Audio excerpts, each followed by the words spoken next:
Hey guys, Sarah Ansboury here, and let's talk about getting more power on your drives. This is always a problem for players who don't come from a racket sport. It's how do we kind of maintain this, and we want to keep it simple, number one. So remember, power comes from the legs, okay, and then this allows the spacing for your paddle. So I just have a really simple exercise for weight transfer. It's a self-feed exercise, and essentially what I'm going to do is I'm going to start with the proper weight transfer. So I'm always going to be outside foot.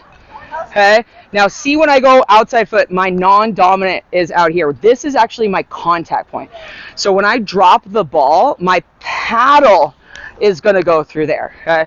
So we've got either one of two things. I always think of, let's count. Okay. So it's going to be 1, 2, 3. Okay.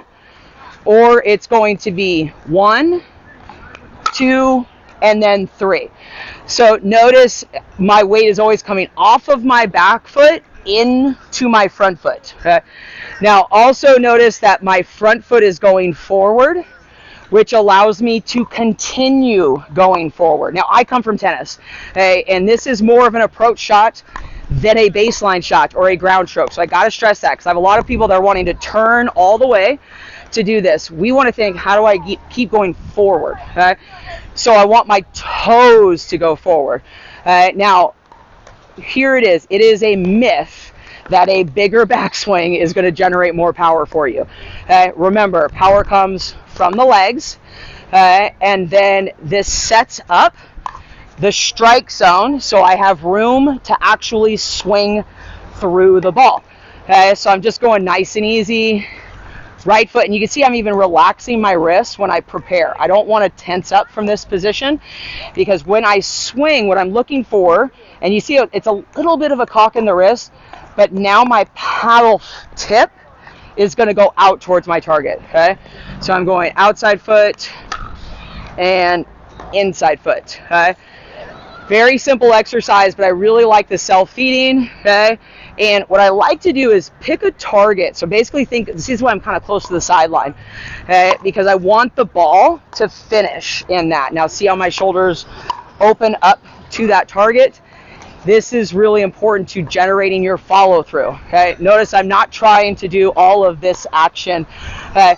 I want to get that forward motion to the ball, allowing my legs to be engaged, okay? So the ground is your power source, and you are connecting your legs to that power source to explode that energy out into the ball. Okay? So remember, swing fast, not hard. Allow the paddle to swing. Okay? Bonus tip, exhale as you swing through that ball. I know finding good pickleball instruction locally isn't always easy. That's why we created the online version of my Pickleball Academy. As a member, you have access to a collection of courses, lessons, drills, workouts, tips, and more. It's like having access to me anytime you want. And the best part, for a limited time, you get to try it for free. Just head over to sarahansburypickleballacademy.com/free to try it out. I can't wait to see you on the inside.